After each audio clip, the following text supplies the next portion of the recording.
أشهد أن محمد رسول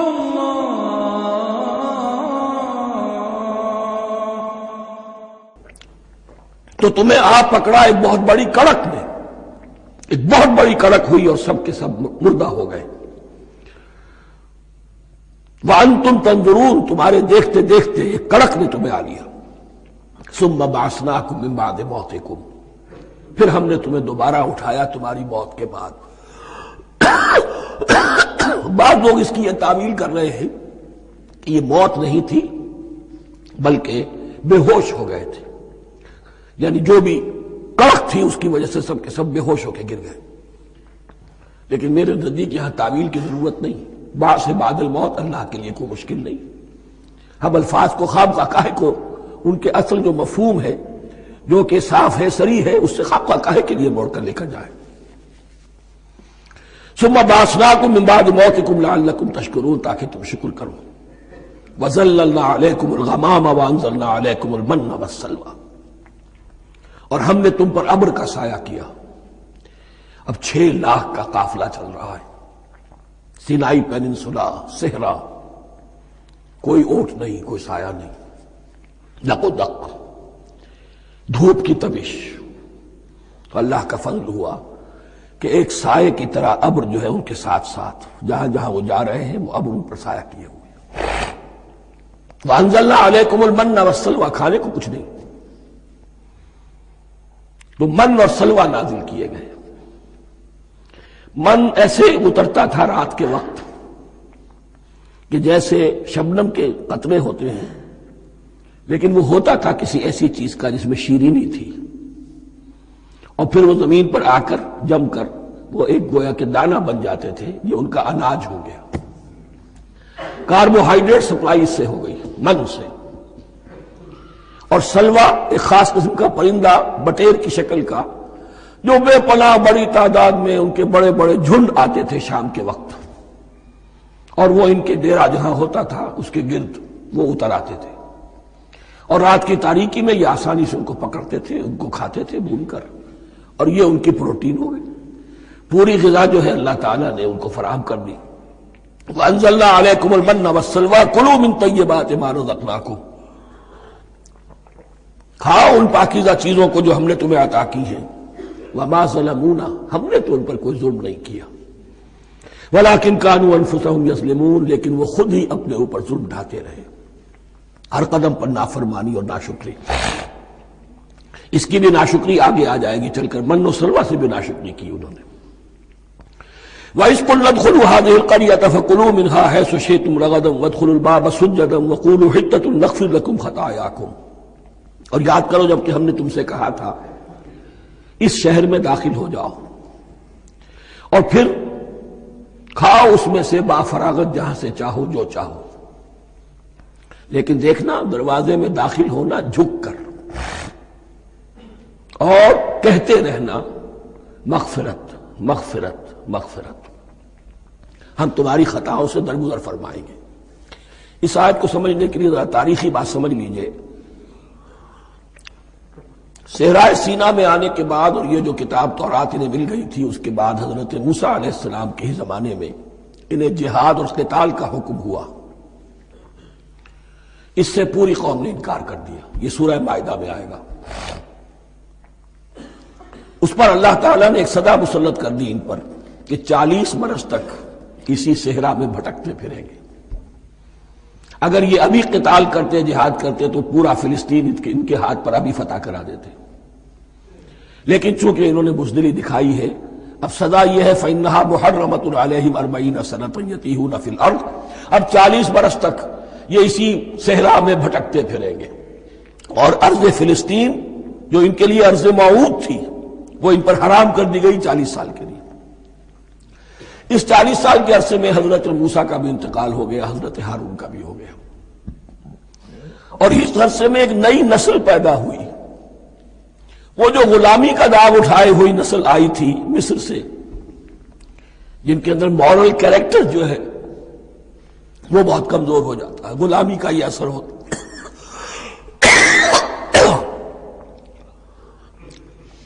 وہ پوری نسل ختم ہو گئی، نئی نسل اب پیدا ہوئی، 40 برس صحرا میں پیدا ہوئے، یہی پلے بڑھے، ان میں اب ایک جذبہ تھا۔ حضرت موسیٰ کے پھر جو خلیفہ تھے یوشع ابن نون، جوشوا، تورات میں ان کا نام جوشوا ہے، یوشع، ان کی سرکردگی میں اب بنی اسرائیل کی اس نئی نسل نے قتال کیا، جنگ کی، اور پہلا شہر جو فتح ہوا وہ اریحا۔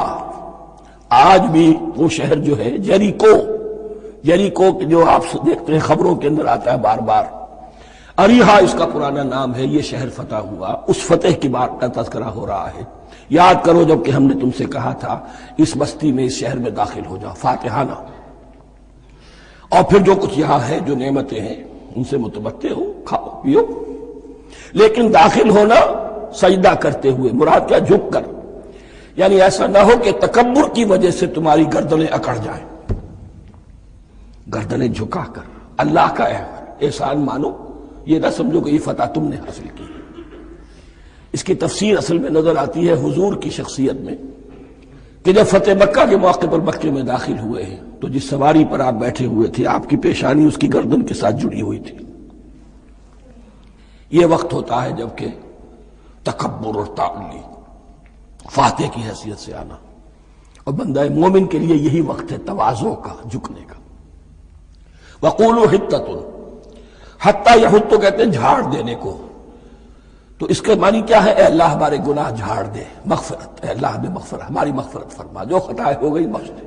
قولوا حطۃ، تمہاری زبان پر استغفار ہونا چاہیے، تمہاری گردنیں جھکی ہوئی ہونی چاہیے۔ نغفر لکم خطایاکم، اگر تم اس پر عمل کرو گے ہم تمہاری خطائیں جو ہیں انہیں معاف فرما دیں گے۔ وسنزید المحسنین، اور جو تم میں محسن ہوں گے انہیں اور بھی زیادہ دیں گے، اور انعام و اکرام آئیں گے۔ فبدل الذین ظلموا قولا غیر الذی قیل لہم، تو ان میں سے جو ظالم تھے، جو بد کردار تھے، انہوں نے بدل دیا، ایک اور قول اختیار کر لیا اس قول کی جگہ جو انہیں کہا گیا تھا حتہ حتہ، انہوں نے کہنا شروع کیا حنطہ حنطہ، ہمیں تو گیہوں چاہیے۔ یہ بعد میں ابھی آ جائے گا اگلے رکوع کے اندر، کہ من و سلوہ سے ان کی طبیعتیں بھر گئی تھی، ایک ہی چیز کھا کے۔ اب وہ کہہ رہے تھے کوئی چیز ہمیں جو ہے زمین کی روئیدگی میں سے، پیداوار میں سے، تو وہ ان کے زبان پر انہوں نے مذاق اڑاتے ہوئے گویا کہ حضرت موسیٰ علیہ السلام کے ذریعے سے حکم ملا ہے، استہزاء کر رہے ہیں، حطۃ کی بجائے حنطۃ۔ فانزلنا علی الذین ظلموا رجزا من السماء بما كانوا یفسقون، تو جن لوگوں نے یہ حرکت کی تھی ان پر ہم نے آسمان سے ایک بہت بڑا عذاب نازل کیا۔ تورات سے معلوم ہوتا ہے کہ پلیگ آئی، اور جنہوں نے یہ حرکت کی تھی وہ سب کے سب ہلاک ہو گئے یریکو کے اندر، بما كانوا یفسقون، بسبب اس نافرمانی کے جو انہوں نے کی۔ وَإِذِ اسْتَسْقَىٰ مُوسَىٰ لِقَوْمِهِ فَقُلْ اضْرِب بِّعَصَاكَ الْحَجَرَ، اب یہ پھر صحرائے سینا کا واقعات آ رہے ہیں، ان میں ترتیب زمانی نہیں ہے۔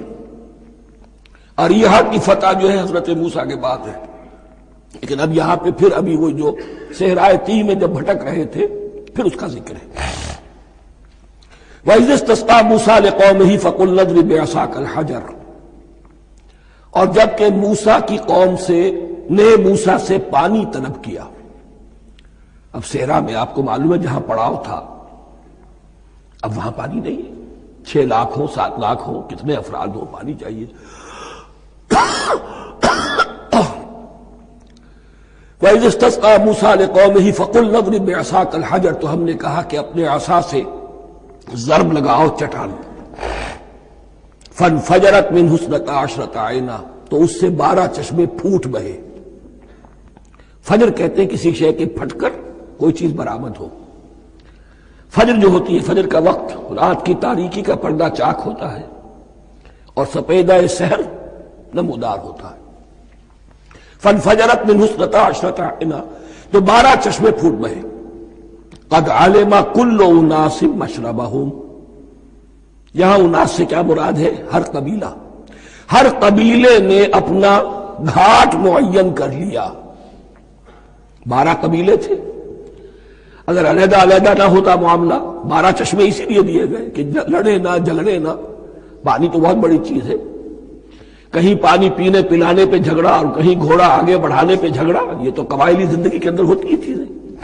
تو اس اعتبار سے اللہ تعالیٰ نے ان کے لیے یہ سہولت کی کہ 12 چشمے پھوٹ بہے. قد علم کل اناس مشربہم، ہر ایک نے اپنا گھاٹ جان لیا، معین کر لیا. کلوا واشربوا من رزق اللہ، گویا کہ کہہ دیا گیا کہ کھاؤ اور پیو اللہ کے رزق میں سے. ولا تعثوا فی الارض مفسدین، اور زمین میں فساد مچاتے نہ پھرو. کھانے پینے کے لیے پانی بھی ادھر آ گیا، کھانے کے لیے من و سلوہ آ گیا. اب دیکھیے ان کی ناشکری. وَإِذْ قُلْتُمْ يَا مُوسَىٰ لَن نَّصْبِرَ عَلَىٰ طَعَامٍ وَاحِدٍ، یاد کرو جب کہ تم نے کہا تھا اے موسیٰ ہم ایک کھانے پر تو صبر نہیں کر سکتے. کھا کھا کے بکتا گئے ہیں من و سلوہ. فَادْعُ لَنَا رَبَّكَ، تو ذرا اپنے رب سے دعا کرو، پکارو ہمارے لیے اپنے رب کو. یخرج لنا، وہ نکالے ہمارے لیے مما تنبت الارض، زمین کی روئیدگی اور پیداوار میں سے، نباتات ارضی میں سے، من بقلہا، اس کی ترکاریاں، وقصائہا، اور ککڑیاں، کھیرے اور ککڑیاں، ان سب کے لیے یہ لفظ ہے. وفومہا، ایک ترجمہ گیہوں کیا گیا ہے لیکن میرے نزدیک زیادہ صحیح ترجمہ ہے لہسن، اور سرائے کی زبان میں بھی اور ممکن ہے کہ سندھی میں بھی ہو تھوم. تھوم کہتے ہیں لہسن کو، یہ فوم کی بدلی ہوئی شکل ہے، اس لیے کہ یہی علاقہ ہے جس میں عرب آئے تھے، تو عربوں کی زبان کے بہت سے الفاظ جو ہیں اس سرائے کی زبان میں خاص طور پر وہ بہت زیادہ، تو تھوڑی سی شکل بدل کر وہ کافی تعداد میں موجود ہے. وعدسہا، اور دال خاص طور پر مسور کی، وبصلہا، اور پیاز. اب جو چٹخارے جس سے بنتے ہیں سالن کے، ان کی زبانیں وہ چٹخارے مانگ رہی. ظاہر بات ہے کہ اگر وہ سلوا بھی تھا، بٹیرا ہے، اسے آگ کے اوپر ذرا سا تپایا اور کھایا، وہ ایک ہی خاص قسم کی غذا ہے جو چل رہی ہے. اسی طرح من جو ہے وہ ایک خاص قسم کا سیریل ان کے لیے بن گیا ہے. لیکن یہ جو چٹخارے ہیں یہ تو لہسن سے ہے، پیاز سے ہے، ترکاریوں سے ہے، ان تمام چیزوں سے، دال کا اپنا ایک ذائقہ ہے. قَالَ تَسْتَبْدِلُونَ الَّذِي هُوَ أَدْنَىٰ بِالَّذِي هُوَ خَيْرٌ، حضرت موسیٰ نے فرمایا کیا تم وہ شے بدلے میں لینا چاہتے ہو اس کے، کیا وہ شے جو کمتر ہے بدلے میں چاہتے ہو اس کے کہ جو بہتر ہے. من و سلوہ کہیں بہتر ہے اللہ کی طرف سے جو تمہیں دیا گیا ہے، تم اس سے تمہارا جی بھر گیا ہے، اس کو ہاتھ سے دے کر چاہتے ہو کہ یہ ادنا چیزیں تمہیں ملے. اہبطوا مصرا، اب یہ لفظ آ گیا اہبطوا. اب ظاہر بات ہے یہ آسمان سے زمین پر اترنے کے لیے لفظ نہیں ہے اہبطوا، یہاں اس کا ترجمہ صحیح ہوگا سیٹل ڈاؤن سم ویئر. اگر زمین کی یہ چیزیں چاہیے تو کہیں سیٹل ہو جاؤ اور کاشت کرو، بیج ڈالو، آبیاری کرو، یہ ساری چیزیں تمہیں مل جائیں. اہبطوا مصرا، کہیں سیٹل ڈاؤن ہو جاؤ، کہیں اتر پڑو کسی بستی میں، کسی علاقے میں. فَإِنَّ لَكُمْ مَا سَأَلْتُمْ، تمہیں مل جائے گا جو کچھ کہ تم نے مانگا. وَضُرِبَتْ عَلَيْهِمُ الذِّلَّةُ وَالْمَسْكَنَةُ وَبَاءُوا بِغَضَبٍ مِّنَ اللَّهِ. اب یہ ہے ان کی وہ خباثتیں، ان کے وہ ناشکریاں، ان کی وہ معصیتیں، ان پر جو آخری حکم دیا جا رہا ہے، جو اگر آپ برا نہ مانیں تو میں عرض کروں گا آج یہود پر اتنا اپلیکیبل نہیں ہے جتنا مسلمانوں پر ہے. ضربت علیہم الذلۃ والمسکنۃ وباؤوا بغضب من اللہ. ذلت اور مسکنت، کم ہمتی ان پر تھوپ دی گئی. ضربت علیہم، it was heaped upon them. The humiliation was heaped upon them. ضربت علیہم الذلۃ والمسکنۃ وباؤوا بغضب من اللہ، اور وہ اللہ کا غضب لے کر لوٹے. وہی امت جس کے بارے میں فرمایا وَأَنِّي فَضَّلْتُكُمْ عَلَى الْعَالَمِينَ، اسی امت کا پھر یہ حشر ہوا. کیوں ہوا؟ نافرمانی. تمہیں کتاب دی تھی کہ تم پیروی کرو، تمہیں کتاب دی تھی کہ اسے قائم کرو. وَلَوْ أَنَّ أَهْلَ الْكِتَابِ أَقَامُوا التَّوْرَاةَ وَالْإِنْجِيلَ وَمَا أُنزِلَ إِلَيْهِم مِّن رَّبِّهِمْ لَأَكَلُوا مِن فَوْقِهِمْ وَمِن تَحْتِ أَرْجُلِهِمْ، اگر یہ تورات اور انجیل کو قائم کرتے، نافذ کرتے، تو نعمتیں زمین بھی اگلتی، ان کے قدموں کے نیچے سے نعمتیں جو ہیں وہ پھوٹتی، اور ان کے سروں کے اوپر سے بھی بارش ہوتی نعمتوں کی۔ لیکن اگر تم نے اس کو چھوڑ کر اپنی خواہشات، اپنے نظریات، اپنے خیالات، اپنا تمرد، اپنی سرکشی، اپنی حاکمیت، اپنی مصلحتیں، اپنی عقل، اس کو بالا تر کیا، تو پھر جو قوم اللہ کے قانون کی، اللہ کی ہدایت کی، اللہ کی کتاب کی امین ہوتی ہے دنیا میں، وہ اللہ کی ریپرزنٹیٹو ہوتی ہے، نمائندہ ہوتی ہے۔ اگر وہ اپنے عمل سے مس ریپرزینٹ کرے اللہ کو، تو وہ کافروں سے بڑھ کر مغضوب اور کافروں سے بڑھ کر مبغوض ہو جاتی ہے، مغضوب بھی مبغوض بھی۔ کافروں کو تو دین پہنچانا تمہارے ذمہ تھا، تم نے دین ان کو کیا پہنچانا تھا، تم تو خود دین سے منحرف ہو گئے۔ آج اس جگہ پر امت مسلمہ کھڑی ہے کہ 1.25 بلین یا 1.5 بلین، 125 کروڑ عزت نام کی شے نہیں ہے، کہ عزت نام تھا جس کا گئی تیمور کے گھر سے، سارے معاملات دنیا کے G7 G15 کے ہاتھ میں ہے، سیکیورٹی کونسل اس کے پرماننٹ ممبر کا ویٹو ہے، اور نہ سیکیورٹی کونسل میں اور نہ کہیں کسی G7 میں، نہ G9 میں، نہ G15 میں کوئی مسلمان ملک نہیں۔ کس نمی پرست کی بھیا کیستی، ہماری اپنی پالیسیز کہیں اور طے ہوتی ہیں، ہمارے اپنے بجٹ کہیں اور بنتے ہیں، ہماری صلح اور جنگ کسی اور کے اشارے سے ہوتی ہے، ریموٹ کنٹرول، یہ ذلت اور مسکنت۔ ہم کہتے ہیں ہماری شہرگ ہے کشمیر، اور جنگ کرنے کو تیار نہیں ہے۔ یہ خوف نہیں تو کیا ہے، یہ مسکنت نہیں تو کیا ہے؟ اگر اللہ پر یقین ہو اور اپنے حق پر یقین ہو تو اگر شہر دوسرے کے قبضے میں ہے تو ہمت کرو، یا تخت یا تختہ، لیکن نہیں۔ آپ کے ریڈیو پر، ٹیلی ویژن پر خبریں آتی رہیں کہ اتنے مسلمانوں کے ساتھ یہ کر دیا، اتنی مسلمان عورتوں کی بے حرمتی کر دی، لیکن یہاں ہم بیٹھے ہوئے اپنے اپنے دھندوں میں، اپنے اپنے کاروبار میں، اپنی اپنی ملازمتوں میں، اپنے اپنے کیریئرز میں، دنیا میں کیا کچھ ہو رہا ہے۔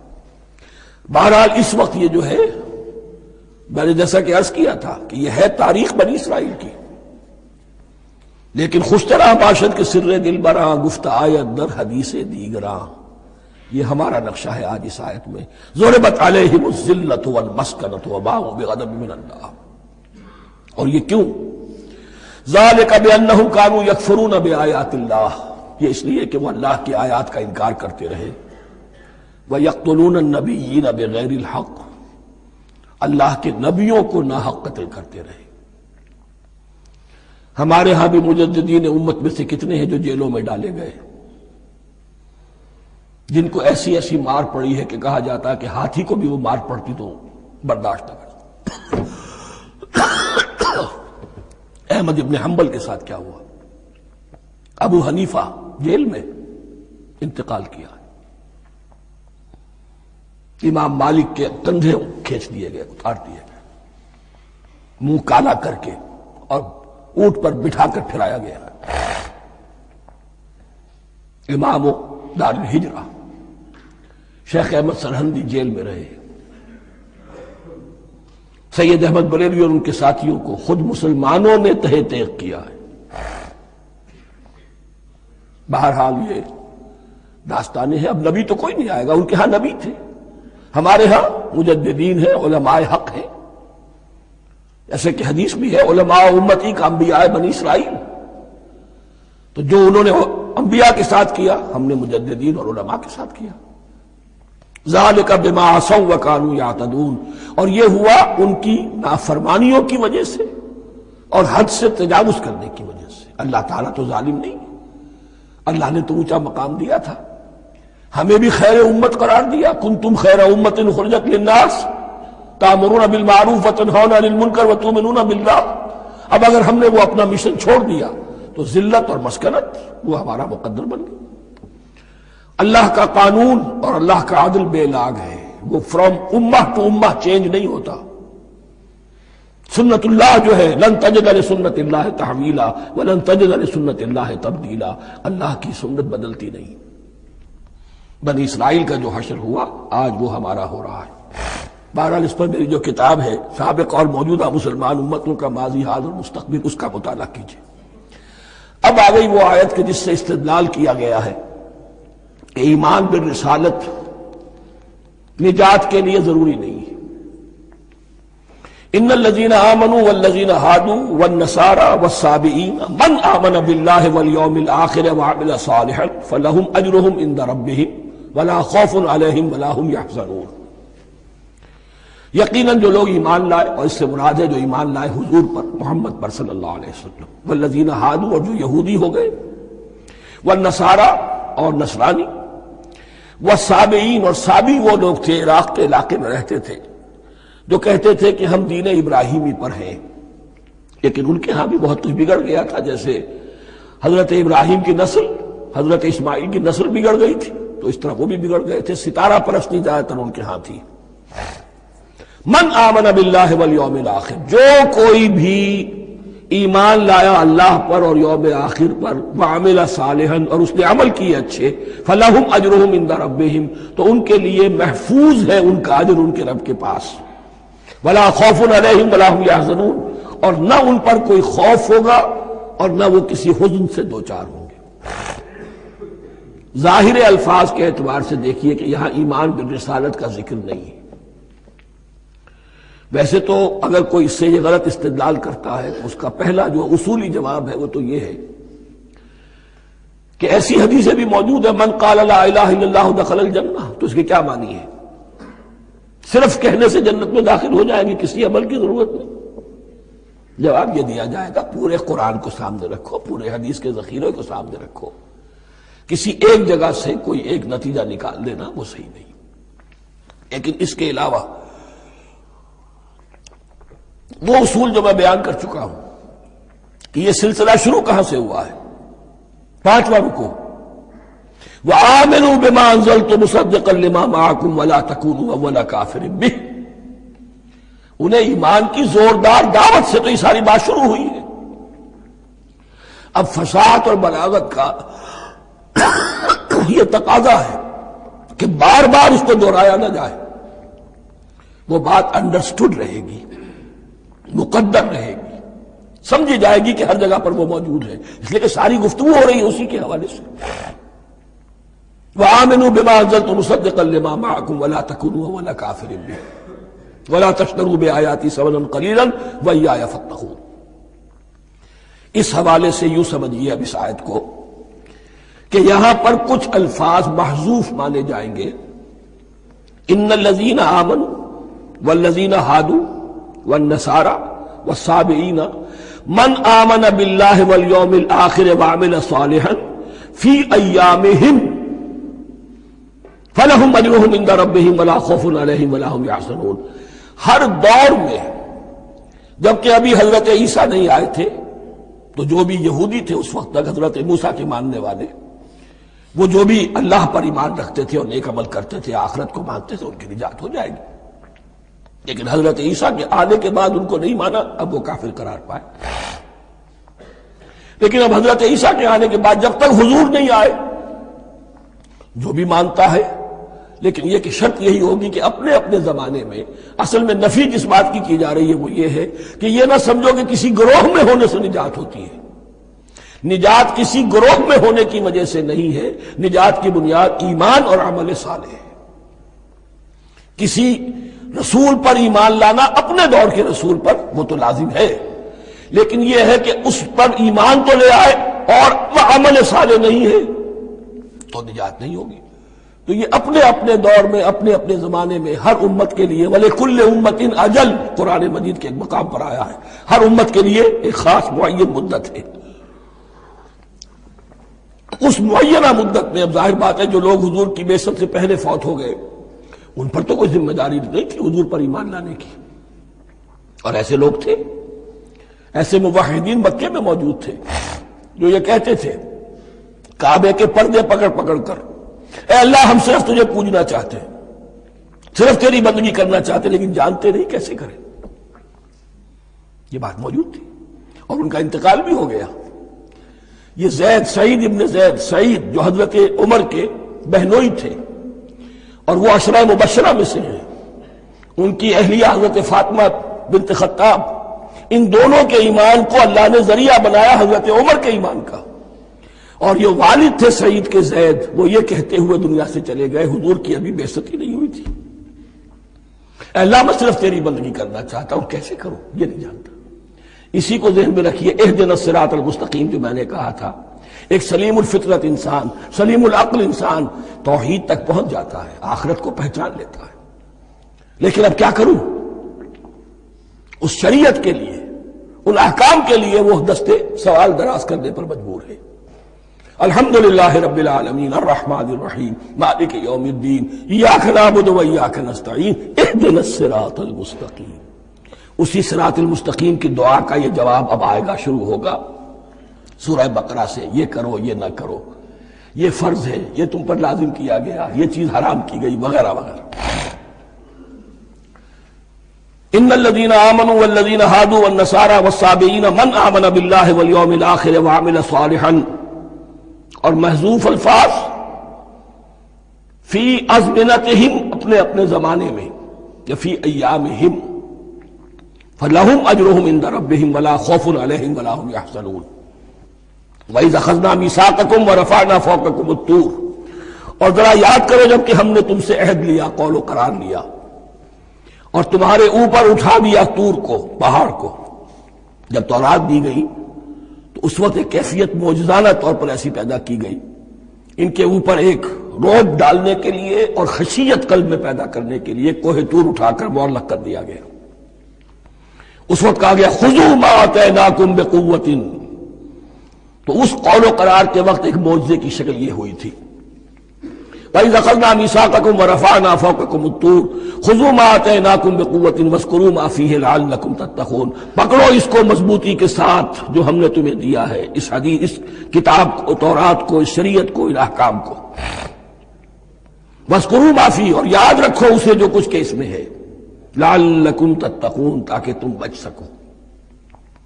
ثُمَّ تَوَلَّيْتُم مِّن بَعْدِ ذَلِكَ، پھر تم نے روگردانی کی اس کے بعد، اس میثاق کو توڑا، میثاق الست کو توڑا تھا،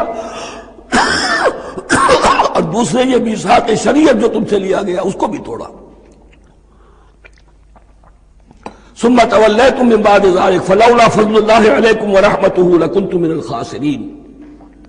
پھر اگر اللہ کا فضل تمہارے شامل حال نہ ہوتا اور اس کی رحمت تمہاری دستگیری نہ کرتی رہتی، بار بار تمہیں معاف کیا، تمہیں مہلت دی، تو اگر یہ چیز نہ ہوتی تو اسی وقت سے تم خسارہ پانے والے اور تباہ ہونے والے ہو جاتے. وَلَقَدْ عَلِمْتُمُ الَّذِينَ اعْتَدَوْا مِنْكُمْ فِي السَّبْتِ، اور تمہیں خوب معلوم ہے تم میں سے وہ لوگ جنہوں نے سبت کے قانون کو توڑا، حد سے تجاوز کیا. یہ واقعہ تفصیل کے ساتھ سورہ اعراف میں آئے گا کہ ان کی شریعت میں ہفتے کا روز معین کر دیا گیا تھا، کوئی دنیاوی کام نہیں ہوگا. آج بھی وہ لوگ جو ہے سبت کو، جو بھی پریکٹسنگ جیوز ہیں، وہ اس کی پابندی کرتے ہیں اور بڑی شدت سے کرتے ہیں. لیکن ایک زمانے میں ایک خاص ان کا قبیلہ تھا کہ جس نے ایک بڑے ہی شرعی ہیلا ایجاد کر کے اس قانون کی دھجیاں بکھیری. تفصیل ہم پڑھیں گے سورہ اعراف میں. وَلَقَدْ عَلِمْتُمُ الَّذِينَ اعْتَدَوْا مِنْكُمْ فِي السَّبْتِ، تمہارے علم میں ہے تمہارے وہ لوگ کہ جنہوں نے سبت کے قانون کے ضمن میں خلاف ورزی کی. فَقُلْنَا لَهُمْ كُونُوا قِرَدَةً خَاسِئِينَ، تو ہم نے کہہ دیا ان کو کہ ہو جاؤ ذلیل بندر. ان کی شکلیں بس کر دی گئی، انہیں بندروں کی شکل میں تبدیل کر دیا گیا. فَجَعَلْنَاهَا نَكَالًا لِمَا بَيْنَ يَدَيْهَا، پھر ہم نے اس واقعے کو یا اس بستی کو ایک بنا دیا مثال، لوگوں کے لیے ان کی عبرت کے سامان بنا دیا، ان کے لیے بھی جو سامنے موجود تھے اس زمانے کے لوگ، اور ان کے لیے بھی جو بعد میں آنے والے تھے. وَمَوْعِظَةً لِّلْمُتَّقِينَ، اور اسے ایک نصیحت، ایک سبق آموزی کی بات بنا دیا اہل تقویٰ کے لیے. وَإِذْ قَالَ مُوسَىٰ لِقَوْمِهِ إِنَّ اللَّهَ يَأْمُرُكُمْ أَن تَذْبَحُوا بَقَرَةً، اور یاد کرو جب کہ موسیٰ نے اپنی قوم سے کہا یقیناً اللہ تمہیں حکم دیتا ہے کہ گائے کو ذبح کرو۔ یہ واقعہ میں پہلے آپ کو بتا دوں، پھر ہم یہ آیات تیزی سے پڑھ لیں گے۔ بنی اسرائیل میں ایک شخص قتل ہو گیا، عامیل نامی، اور قاتل کا پتہ نہیں چل رہا تھا۔ اللہ تعالیٰ نے حضرت موسیٰ کے ذریعے سے حکم دیا کہ ایک گائے کو ذبح کرو اور اس کے جسم کے ایک ٹکڑے سے اس مردے کو چھوؤ، وہ جی اٹھے گا اور وہ بتا دے گا میرا قاتل کون ہے۔ اب یہ کہ یہ معجزات کی شکل ہے جو بار بار آ رہے ہیں، اور سابق اس امت کے اندر معجزات کا آپ کو بہت عمل دخل ملے گا۔ اس میں ایک تو یہ کہ گائے کو ذبح کرنا، وہ گائے کے تقدس کا جو ان کے دل میں ذہن میں تھا، تو ذبح کرنے سے اس کے اوپر بھی گویا کہ ایک تلوار چلائی گئی، اور پھر انہیں دکھا بھی دیا گیا کہ ایک آدمی زندہ بھی ہو سکتا ہے، بعد سے بعد الموت کا بھی ایک نقشہ دکھا دیا گیا انہیں۔ لیکن انہیں جب یہ حکم ملا اور ان کے دلوں کے اندر وہ بچڑے کی اور گائے کی تقدیس جو ہے وہ پلی ہوئی تھی، اب انہوں نے سوال کر کے کسی طریقے سے بچنے کے لیے مین میخ نکالی، کیسی گائے ہو، کیا رنگ ہو، کس طرح کی ہو، کس عمر کی ہو۔ بالآخر یہ کہ جب ہر طرف سے گھیراؤ ان کا ہو گیا اور سب چیزیں جو ہیں ان کے سامنے واضح کر دی گئیں، تب انہوں نے یوں سمجھیے چاروں ناچار بادل ناخواستہ اس حکم پر عمل کیا۔ بس اب ترجمہ کر لیجئے۔ وَإِذْ قَالَ مُوسَىٰ لِقَوْمِهِ إِنَّ اللَّهَ يَأْمُرُكُمْ أَن تَذْبَحُوا بَقَرَةً، اور یاد کرو جب کہ موسیٰ نے کہا اپنی قوم سے کہ اللہ حکم دیتا ہے تمہیں کہ گائے کو ذبح کرو۔ قَالُوا أَتَتَّخِذُنَا هُزُوًا، انہوں نے کہا کیا آپ ہمارے ساتھ کوئی ٹھٹھا کر رہے ہیں، مذاق اڑا رہے ہیں، یہ کیا بات آپ کہہ رہے ہیں؟ قَالَ أَعُوذُ بِاللَّهِ أَنْ أَكُونَ مِنَ الْجَاهِلِينَ، فرمایا میں اللہ کی پناہ طلب کرتا ہوں اس سے کہ میں جاہلوں میں سے ہو جاؤں، کہ میں ان دین کے معاملات کے اندر استہزاء اور تمسخر کو شامل کر دوں۔ قالوا ادع لنا ربك يبين لنا ما هي، اب انہوں نے کہا اچھا ایسی بات ہے تو ذرا اپنے رب سے دعا کیجئے کہ وہ ہم پر واضح کر دے کہ وہ کیسی ہو۔ قال انه يقول، حضرت موسیٰ نے فرمایا اللہ تعالیٰ فرماتا ہے انها بقرة لا فارض ولا بکر، وہ ایک ایسی گائے ہونی چاہیے کہ جو نہ بوڑھی ہو نہ بالکل بچھیا ہو، عوان بین ذالک، ان کے بین بین ہو۔ فَفَعَلُوا مَا تُؤْمَرُونَ، تو اب کر گزرو جو تمہیں حکم دیا گیا۔ قَالُوا ادْعُ لَنَا رَبَّكَ يُبَيِّن لَنَا مَا لَوْنُهَا، اب انہوں نے پھر کہا ذرا ایک دفعہ اور دعا کیجئے اپنے رب سے، وہ ہمیں بتا دے اس کا رنگ کیسا ہونا چاہیے۔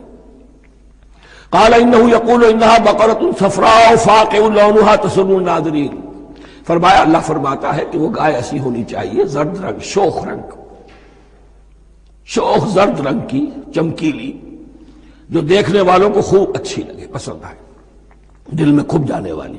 اب جو زیادہ سے زیادہ ان کے ہاں مقدس سمجھے جاتے تھی گائے، رفتہ رفتہ سوال کر کے اگر پہلے ہی حکم پر وہ کر دیتے تو کسی بھی گائے کو ذبح کر دیتے، لیکن یہاں گھیراؤ ان کا ہو رہا ہے کہ جس کی تقدس کا ان کے ذہن میں زیادہ سے زیادہ تاثر ہے اسی کو واضح کیا جائے۔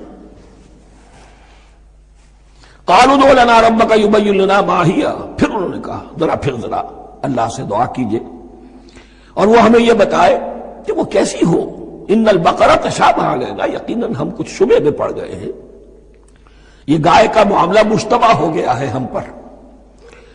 قال انه يقول، فرمایا اللہ فرماتا ہے انها بقرۃ لا ذلول تثير الارض ولا تسقي الحرث، وہ ایک ایسی گائے ہونی چاہیے کہ جو کوئی جس سے مشقت نہ لی جاتی ہو، نہ وہ ہل جوتتی ہو اور نہ وہ رہٹ کا پانی کھینچتی ہو۔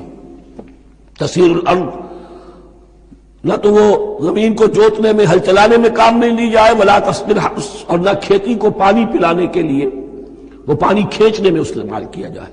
مسلمۃ، اور پوری سالم ہونی چاہیے، یک رنگ، لا شیۃ فیہا، اس میں کسی دوسرے رنگ کا کوئی داغ تک نہ ہو۔ اب کیا کرتے، گھیراؤ میں آ گئے۔ قالوا الآن جئت بالحق، کہا انہوں نے کہ ٹھیک ہے اب تو آپ نے بات جو ہے پوری طریقے سے واضح کر دی۔ فذبحوها وما كانوا يفعلون، تب انہوں نے اس کو ذبح کیا اور وہ کرنے والے نہیں تھے، دل میں نہیں تھا، بادل ناخواستہ۔ اب دیکھیے یہاں ترتیب ذرا واقعے کی جو ہے مختلف ہو گئی ہے۔ جو اس ذبح بقرہ کا سبب تھا وہ بعد میں بیان ہو رہا ہے یہاں۔ تورات میں چونکہ واقعات کو اس طریقے سے بیان کیا ہے لہذا وہاں ترتیب دوسری ہے۔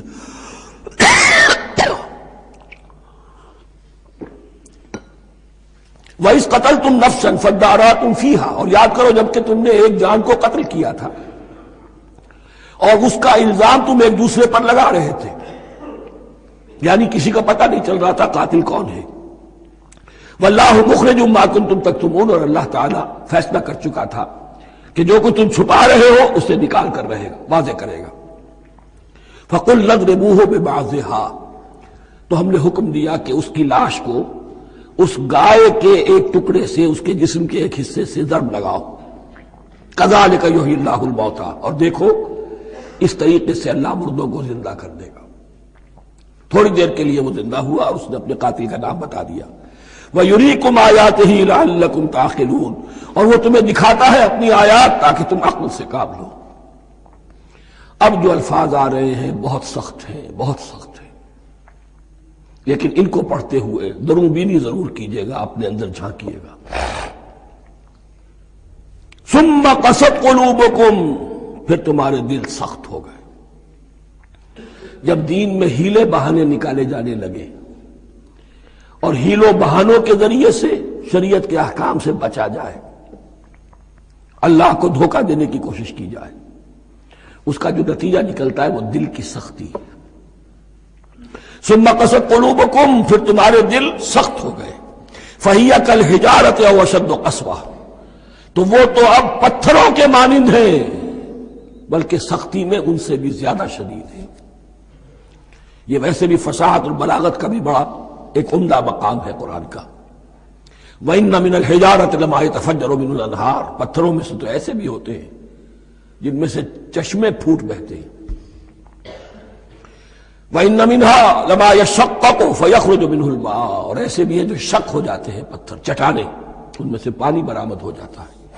وَإِنَّ مِنْهَا لَمَا يَهْبِطُ مِنْ خَشْيَةِ اللَّهِ، اور ان میں وہ بھی ہوتے ہیں جو اللہ کے خوف سے گر پڑتے ہیں۔ وَمَا اللَّهُ بِغَافِلٍ عَمَّا تَعْمَلُونَ، اور اللہ تعالیٰ غافل نہیں ہے اس سے کہ جو تم کر رہے ہو۔ یہ کیفیت جو ہے ثم قست قلوبکم فہی کالحجارۃ او اشد قسوہ، ہے کون؟ یا بنی اسرائیل اذکروا نعمتی التی انعمت علیکم وانی فضلتکم علی العالمین، جن پر 1400 برس ایسے گزرے کہ کوئی لمحہ ایسا نہ تھا کہ نبی موجود نہ ہو، جنہیں 3 کتابیں دی گئیں۔ لیکن یہ کہ اپنی بدعملی، عقائد میں بھی نیند بیخ کر کے اپنے آپ کو بچانے کے راستے نکال لینا، اعمال میں بھی ہیلوں کے ذریعے سے، کتاب الحیل کے ذریعے سے اپنے آپ کو ذمہ داریوں سے مبرہ کر لینا، اس کا نتیجہ پھر یہ نکلتا ہے۔ اللہ تعالیٰ مجھے اور آپ کو اس انجام بد سے بچائے۔ افتطمعون ان یؤمنوا لکم وقد کان فریق منہم یسمعون کلام اللہ ثم یحرفونہ من بعد ما عقلوہ وہم یعلمون۔ صدق اللہ العظیم۔ رب اشرح لی صدری ویسر لی امری واحلل عقدۃ من لسانی یفقہوا قولی۔ اللہم ربنا الہمنا رشدنا واعذنا من شرور انفسنا، اللہم ارنا الحق حقا وارزقنا اتباعہ وارنا الباطل باطلا وارزقنا اجتنابہ، اللہم وفقنا لما تحب وترضى، اللہم ربنا آنس وحشتنا فی قبورنا وارحمنا بالقرآن العظیم، اللہم اجعلہ لنا اماما ونورا وہدى ورحمہ، اللہم ذکرنا منہ ما نسینا وعلمنا منہ ما جہینا، وارزقنا تلاوتہ آناء اللیل وآناء النہار واجعلہ لنا حجتا یا رب العالمین، آمین۔ اب تک ہم نے سورہ بقرہ کے 8 رکوع اور اس پر مستزاد صرف 3 آیات کا مطالعہ کیا ہے۔ آج میں چاہتا ہوں کہ ہماری رفتار قدرے تیز ہو۔ تو یہ جو سلسلہ مضمون چل رہا ہے، خطاب بے امت سابقہ، سابقہ امت مسلمہ بنی اسرائیل، ان کے ساتھ خطاب کا سلسلہ سورہ بقرہ میں 5ویں رکوع سے شروع ہوا اور 15ویں رکوع کے آغاز تک چلے گا. یہ 10 رکوع ہے. عرض کر چکا ہوں بار بار، اور اس کو میں چاہتا ہوں آپ اچھی طرح ذہن نشین کر لیں کہ اس میں سے پہلا رکوع جو ہے وہ دعوت کا ہے، وہ بہت فیصلہ کن ہے. یہی وجہ ہے کہ دیکھیے اس رکوع کا آغاز ہوا یا بنی اسرائیل اذکروا نعمتی التی انعمت علیکم واوفوا بعہدی اوف بعہدکم وایای فارہبون. اور خود بخود ظاہر ہو رہا ہے اسلوب کلام سے کہ اگلے رکوع سے بات کا رنگ بدل گیا ہے. یا بنی اسرائیل اذکروا نعمتی التی انعمت علیکم وانی فضلتکم علی العالمین واتقوا یوما لا تجزی نفس عن نفس شیئا ولا يقبل منها شفاعت ولا يؤخذ منها عدل ولا هم ينصرون. یہ تہدید کا انداز ہے، دھمکی کا انداز ہے. تو میں نے عرض کیا تھا کہ 5واں رکوع اس خطاب میں بمنزلہ فاتحہ ہے، بہت اہم ہے. اور بقیہ جو 9 رکوع ہیں ان میں بریکٹ کا انداز ہے کہ 2 آیتوں سے بریکٹ شروع ہوتی ہے، انہی 2 آیتوں پر بریکٹ ختم ہوگی. یہ ملامت کا خطاب ہے اور ان کے خلاف ایک مفصل فرد قرارداد جرم جو ہے وائد کی گئی ہے، جس کے نتیجے میں وہ اس منصب سے معزول کر دیے گئے جس پر 2000 برس سے فائز تھے. اور ان کی جگہ پر اب امت محمد، نئی امت مسلمہ علی صاحب الصلاۃ والسلام، اب اس کا نصب، اس کی انسٹالیشن اور اس کی انسٹالیشن سیریمنی کے طور پر تحویل قبلہ کا معاملہ. یہ ربط کلام اگر سامنے نہ رہے تو انسان کھو جاتا ہے قرآن مجید کی طویل صورتوں کو پڑھتے ہوئے کہ بات کہاں سے چلی تھی، کدھر جا رہی ہے، کیا ربط ہے، کیا تعلق ہے، سیاق کلام کیا ہے. اس کو میں اس لیے بار بار، حالانکہ مجھے معلوم ہے کہ وقت کم ہے لیکن میں اس چیز کو زیادہ اہمیت دے رہا ہوں. اب ان 9 رکوعوں کے مضامین میں کچھ تو واقعات ہیں، تم نے یہ کیا، تم نے یہ کیا، تم نے یہ کیا. ظاہر بات ہے ترجمہ تو کرنا ہوگا، کچھ مختصر وضاحت بھی کرنی ہوگی، لیکن ان کے تفصیل میں جانے کی ضرورت نہیں. لیکن آپ نے دیکھا کہ کچھ واقعات کے بعد پھر کچھ ایسے یونیورسل ٹروتھس بیان ہوئے ہیں، ایسے عظیم حقائق کہ جو ابدی حقائق ہیں. ان کا کسی وقت سے، کسی قوم سے، کسی خاص گروہ سے تعلق نہیں. وہ تو اصول ہیں، سنت اللہ ہم انہیں کہہ سکتے ہیں. یہ اللہ کے جو عام قوانین ہیں، قواعد ہیں اس کائنات میں. ایک تو قوانین ہے طبعیہ، فزیکل لاز. ایک مورل لاز ہے کہ جو اس دنیا میں اللہ تعالیٰ کی طرف سے کار فرما ہے.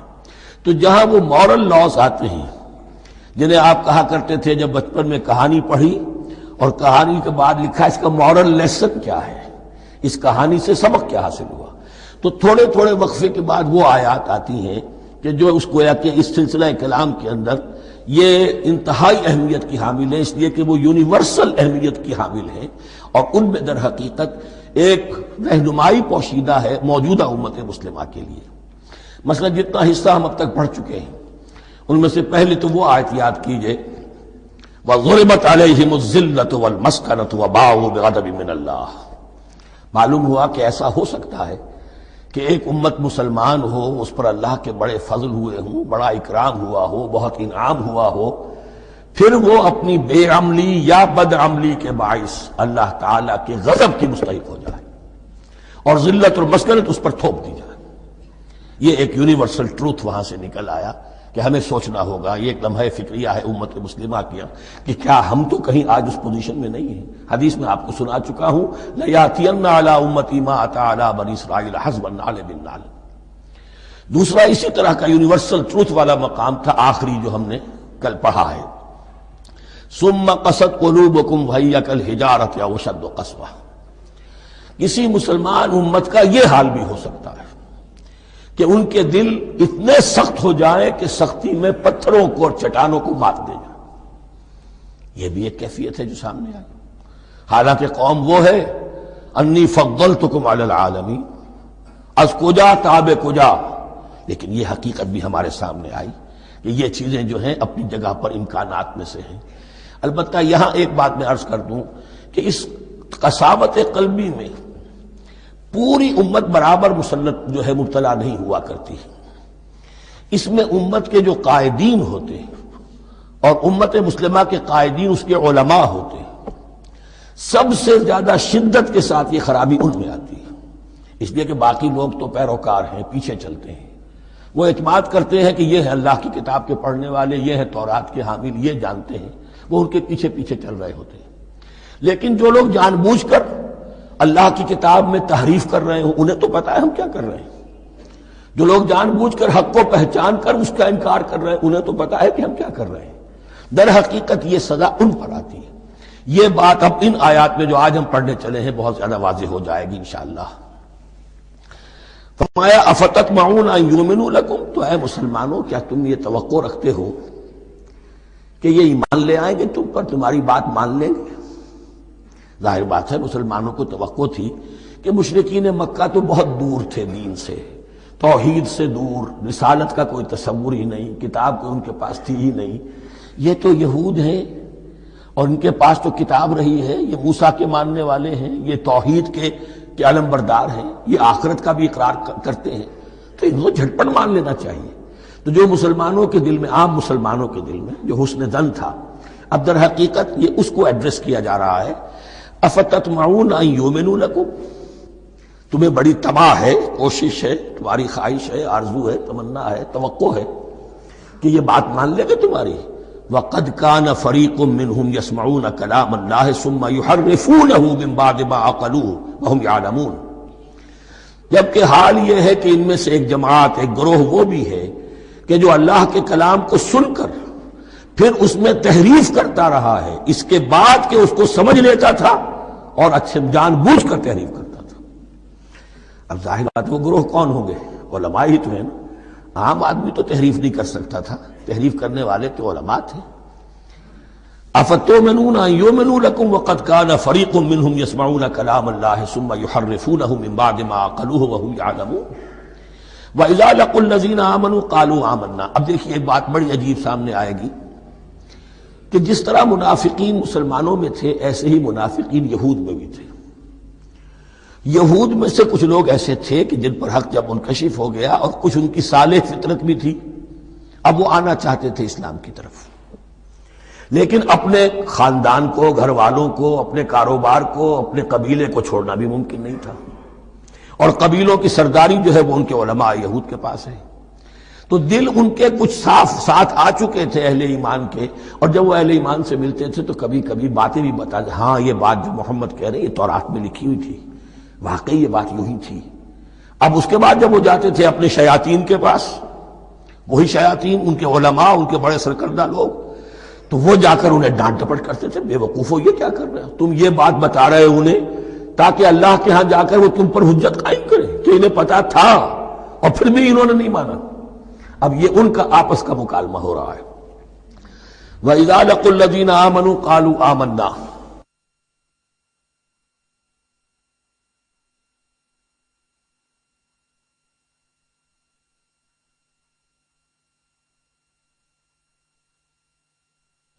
اور ان میں سے کچھ لوگ ہیں کہ جب ملتے ہیں اہل ایمان سے تو وہ کہتے ہیں ہم ایمان لے آئے. وَإِذَا خَلَا بَعْضُهُمْ إِلَىٰ بَعْضٍ. اور جب وہ خلوت میں ہوتے ہیں ایک دوسرے کے ساتھ، قالوا وہ کہتے ہیں اتحدثونہم، کیا تم بتا رہے ہو ان کو، بما فتح اللہ علیکم، وہ باتیں جو اللہ نے کھولی ہیں تم پر، لیحاجوکم بہ عند ربکم، کہ وہ تم پر حجت قائم کریں تمہارے رب کے پاس کہ اللہ اس نے مانا تھا کہ ہاں تورات میں یہ ہے. تو تم ذرا عقل سے کام لو اور یہ حقیقتیں جو تورات کے ذریعے سے ہمیں معلوم ہے مسلمانوں کو مت بتاؤ. اس پر اللہ کا تبصرہ کیا ہے؟ افلا تعقلون. یہ تو ابھی انہی کا قول ختم ہوا کہ کیا تم عقل نہیں ہے کہ تم ایسا بے وقوفی کا کام کر رہے ہو. اولا یعلمون، یہ تبصرہ اللہ کا ہے. تو کیا یہ لوگ نہیں جانتے ان اللہ یعلم ما یسرون وما یعلنون، کہ اللہ تو جانتا ہے وہ سب کچھ بھی جو وہ چھپاتے ہیں اور وہ سب کچھ بھی جسے وہ ظاہر کرتے ہیں. تو چاہے یہ باتیں مسلمانوں کو بتاؤ نہ بتاؤ، اللہ کی طرف سے تو محاسبہ ہو ہی جانا ہے. لہذا یہ بھی ان کی ناسمجھی کی دلیل ہے. اب آ رہی ہے وہ اصل اہم بات جو میں نے آج ابتدا میں بیان کر دی تھی، وَمِنْهُمْ أُمِّيُّونَ. ان میں سے بھی ایک طبقہ تو ہے ان پڑھ لوگوں کا. اب دیکھیے امی اصل میں تو ایک طرح سے کہنا چاہیے کہ مشرکین عرب کے لیے لفظ ہے قرآن مجید میں. کیوں؟ ان کے اندر پڑھنے لکھنے کا رواج بھی نہیں تھا، کوئی آسمانی کتاب بھی ان کے پاس نہیں تھی. لیکن اب یہود کے بارے میں کہا جا رہا ہے.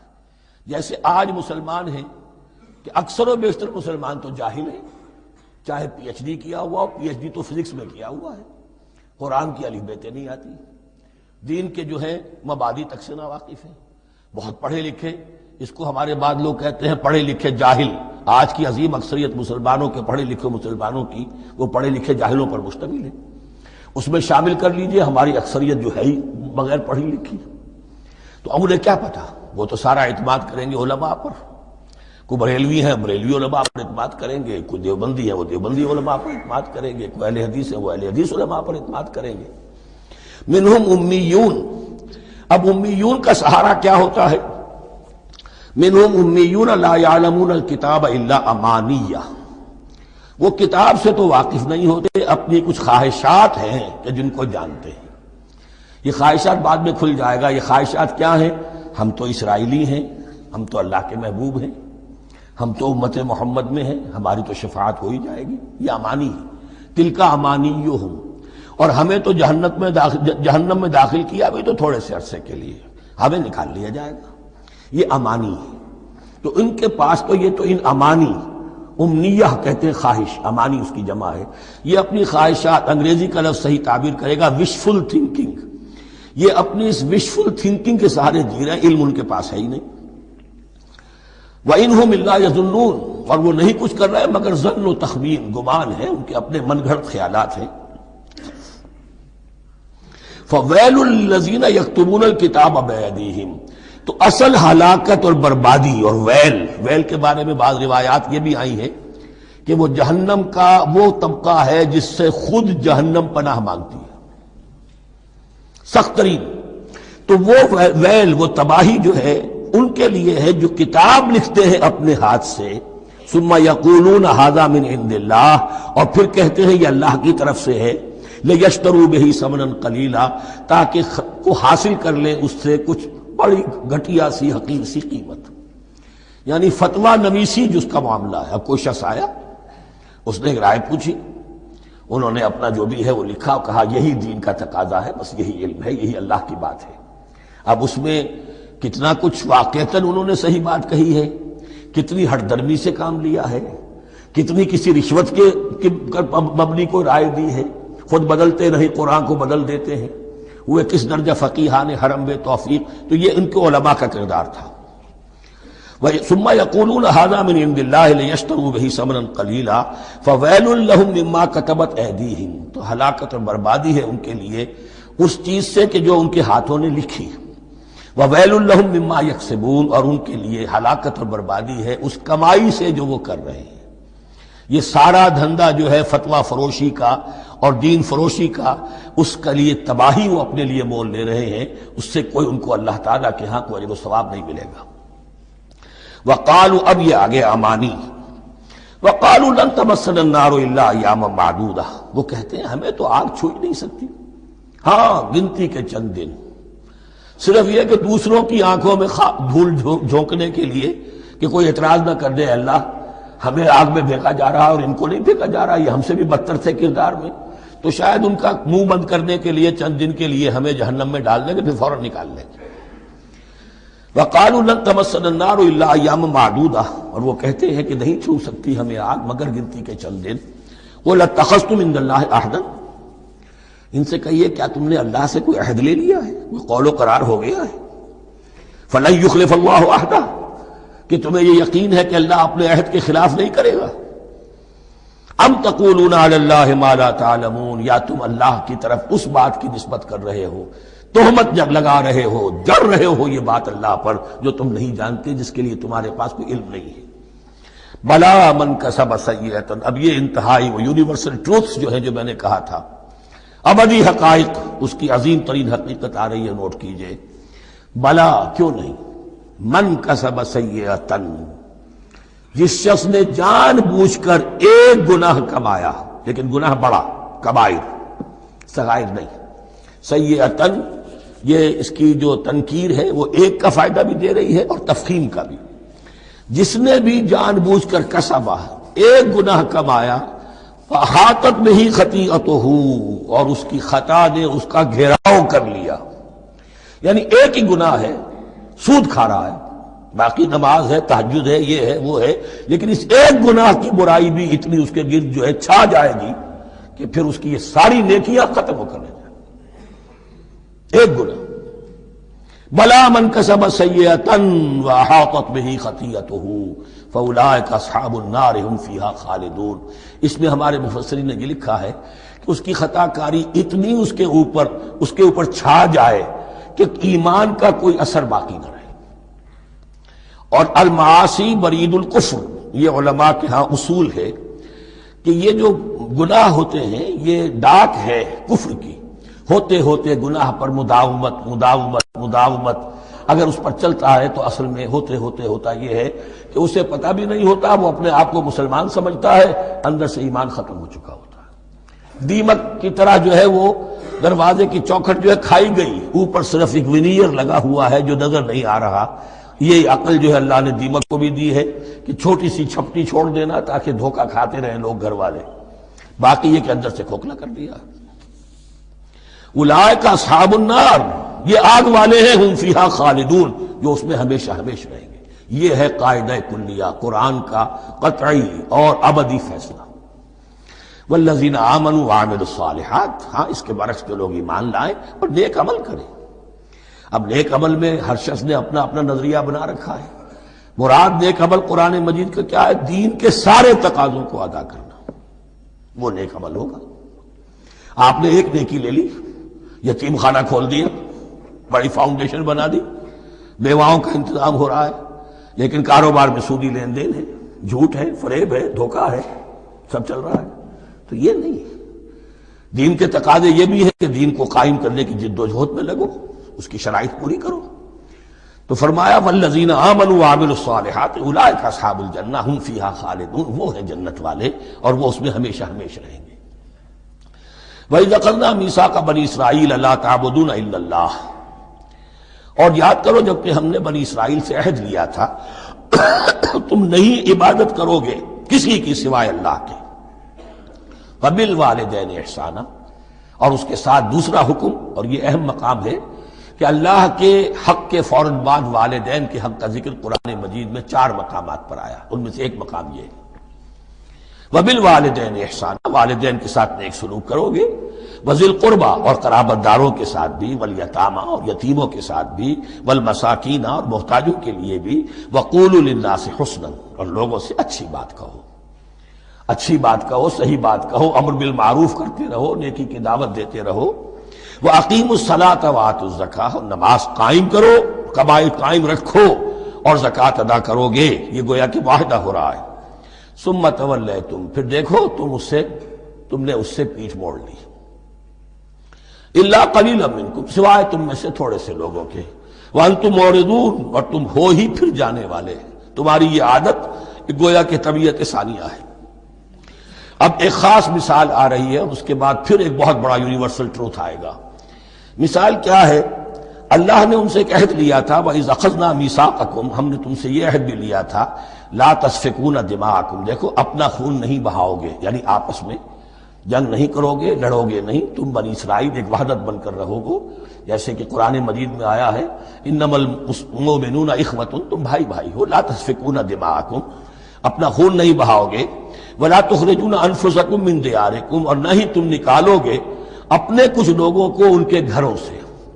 اب یہاں مجھے وضاحت کرنی پڑے گی ورنہ بات سمجھ میں نہیں آئے گی کہ جب حضرت یوشع ابن نون کی سرکردگی میں بنی اسرائیل نے فلسطین کو فتح کرنا شروع کیا، اور سب سے پہلے جیریکو فتح کیا گیا شہر، اس کے بعد جب سارا فلسطین فتح کر لیا تو انہوں نے ایک مرکزی حکومت قائم نہیں کی، 12 قبیلوں نے 12 حکومتیں بنا لی، جیسے 12 چشمے تھے پانی کے ویسی 12 حکومتیں۔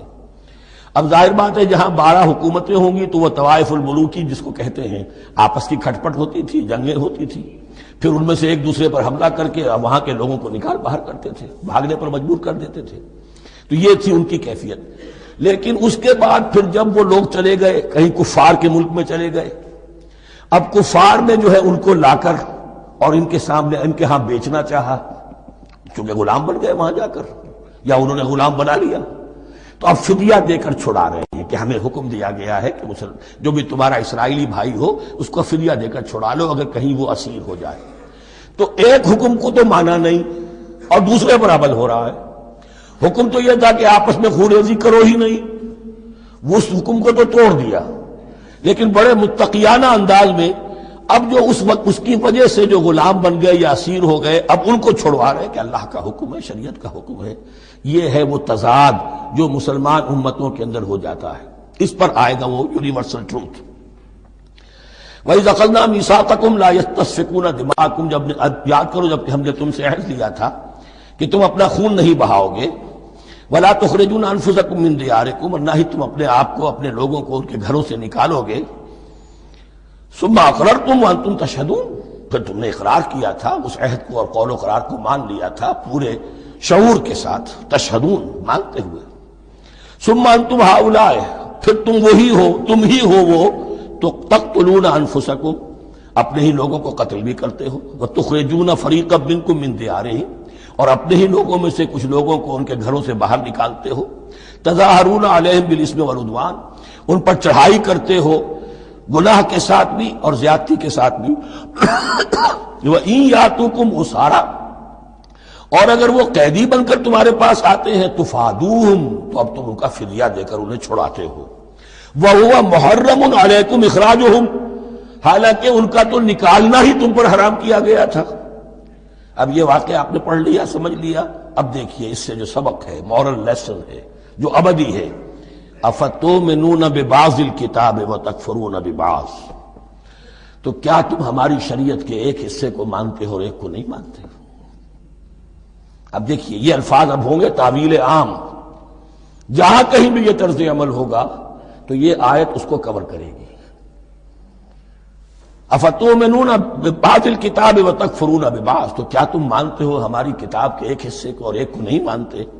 فما جزاء من يفعل ذلك منکم، تو نہیں ہے کوئی سزا اس کی جو یہ حرکت کرے تم میں سے، الا خزي في الحیات الدنیا، سوائے اس کے کہ دنیا کی زندگی میں رسوائی ہو، ذلت ہو، ویوم القیامہ، اور قیامت کے دن یردون الی اشد العذاب، وہ لوٹا دیے جائیں شدید ترین عذاب میں، وما اللہ بغافل عما تعملون، اور اللہ تعالیٰ غافل نہیں ہے اس سے جو تم کر رہے ہو۔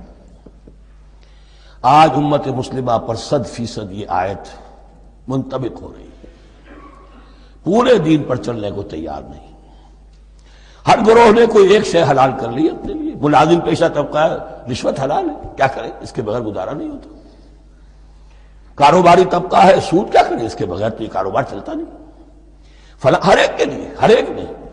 یہ جو طوائف ہے ان سے جا کے پوچھیے، وہ بھی کہتے کیا کریں ہم، ہمارا یہ دھندا ہے، ہم بھی محنت کرتی ہیں، مشقت کرتی ہیں۔ ابھی ٹی وی پر میں نے دیکھا بنگال کی پروسٹیچیوٹس مسلمان جو ہیں ان کے کچھ انٹرویوز لیے گئے کہ ہم پر کیوں پابندی عائد کرنے کی کوشش کی جا رہی ہے، یہ بھی ایک محنت ہے جو ہم کرتی ہیں۔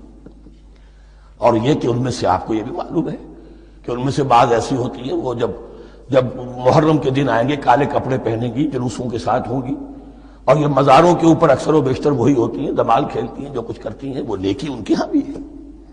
تو نیکی اور بدی کا ایک امتزاج ہے، کل دین جب تک وہ نہ ہو تو اس کی سزا یہ ہے خزي فی الحیات الدنیا، وہ ہمارے اوپر ہے، ضربت علیہم الذلۃ والمسکنہ، وہ خز اور وہ ذلت اور مسکنہ تھوپ دی گئی ہے۔ باقی رہ گیا قیامت کا معاملہ، وَيَوْمَ الْقِيَامَةِ يُرَدُّونَ إِلَىٰ أَشَدِّ الْعَذَابِ، شدید ترین عذاب میں۔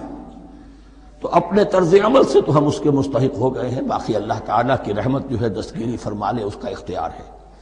لیکن دھمکی کا پھر انداز دیکھیے، وَمَا اللَّهُ بِغَافِلٍ عَمَّا تَعْمَلُونَ، اللہ غافل نہیں ہے اس سے جو تم کر رہے ہو۔ ہر سال عمرہ فرما کے آ رہے ہیں، کس رقم سے فرما کر آ رہے ہیں یہ اللہ کو معلوم ہے، یہ حلال سے کمائی تھی یا حرام سے۔ رمضان مبارک میں حرم میں پہلی صف میں جگہ ریزرو کرائی ہوئی ہے سیٹھ صاحب نے، اور وہاں کے شرطوں کو بھی رشوتیں دیتے ہیں، اور وہ سمجھتے ہیں کہ ہم تو سارا نہا دھو کر آ گئے، سال بھر جو بھی حرام کمائی کی تھی سب پاک ہو گئی۔ اللہ نا واقف نہیں ہے، اللہ تمہاری داڑھیوں سے دھوکہ نہیں کھائے گا، اللہ تمہارے اماموں سے اور ابا اور قبا سے دھوکہ نہیں کھائے گا۔ He knows you through and through, he sees you through and through، وَمَا اللَّهُ بِغَافِلٍ عَمَّا تَعْمَلُونَ۔